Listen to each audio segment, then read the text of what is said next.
गीता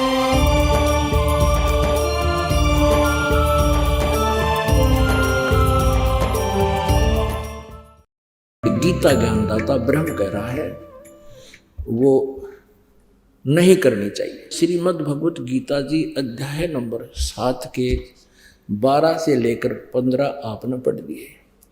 अब 7वें अध्याय के 16, 17, 18 3 श्लोकों में गीता ज्ञानदाता अपने साधकों की जानकारी देता है। उसके बाद 19 में अन्य जानकारी है, अभी आपके समक्ष बताएंगे।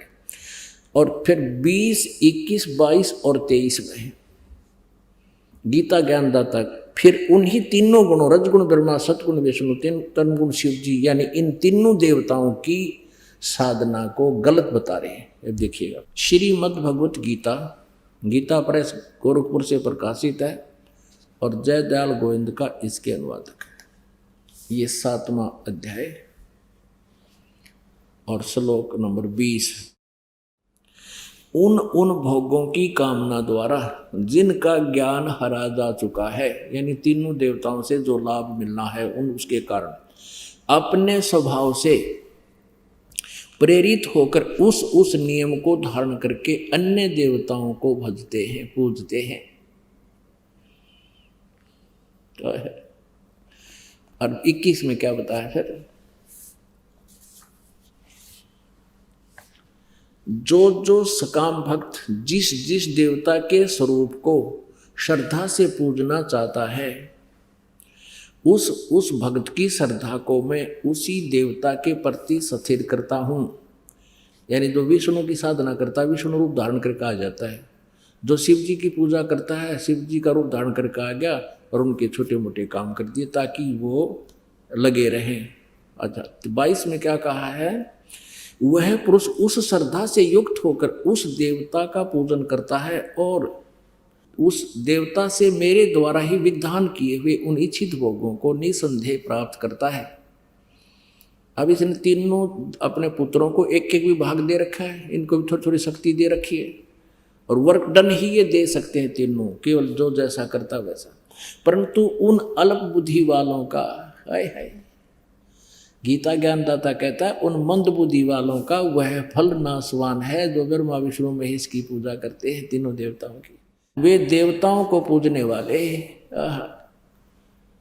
देवताओं को प्राप्त होते हैं और मेरे भक्त मुझको ही प्राप्त होते हैं। जैसे चाहे भजे, ऐसे गलत अनुवाद किया, मेरे भक्त मुझे प्राप्त होते हैं। अब पुण्यात्मा, अब ये काल कहता है कि ये जो साधना ये कर रहे हैं इनका ये पूजा, अन्य देवताओं की जो पूजा करते हैं ये शास्त्र विधि रहित है। अब देखिएगा अध्याय नंबर 9 के कुछ श्लोक आपको दिखाते हैं। अध्याय नंबर 9 का और श्लोक नंबर 23 में कहा है, हे अर्जुन, यद्यपि श्रद्धा से युक्त जो सकाम भक्त दूसरे देवताओं को पूजते हैं वे भी मुझको ही पूजते हैं, क्योंकि कोई भी जैसी साधना कोई कर रहा है वो भगवान के लिए ही कर रहा है। तो ये कह रहा काल गीता ज्ञानदाता कि वो भगवान की पूजा के लिए ही कर रहे हैं, किंतु उनका वह पूजन अविधि पूर्वक अर्थात अज्ञान पूर्वक है। अब कहते हैं वो अविधि पूर्वक शास्त्र विधि को त्याग कर मनमाना आचरण है। अपने आत्माओं, इस पवित्र सदग्रंथ को समझने के लिए हमने थोड़ा सा विशेष ध्यान देना पड़ेगा। अब यहाँ गीता ज्ञानदाता 11वें अध्याय के 47-48 में कह रहा है कि ये मेरा वास्तविक रूप है, जो विराट रूप दिखा रखा था, और मेरी प्राप्ति इसके दर्शन अर्थात काल प्राप्ति न वेदों वर्णित विधि से, न किसी जप से, न तप से, न क्रिया से, किसी से भी वो नहीं हो सकता। तो इससे क्या सिद्ध हुआ कि गीता जी यानी वेदों में वर्णित विधि ओम नाम है। ओम के जाप से कहाँ जाता है ब्रह्मलोक में, वो महास्वर्ग है, लेकिन वो दर्शन नहीं देता वहाँ ये काल इनको। वो सिर्फ इसीलिए इसको निराकार माना जाता है। ये खुद कहता मैं वहाँ अव्यक्त हूँ, मैं अपनी योग माया से छुपा हुआ हूँ 7वें अध्याय के 24-25 में।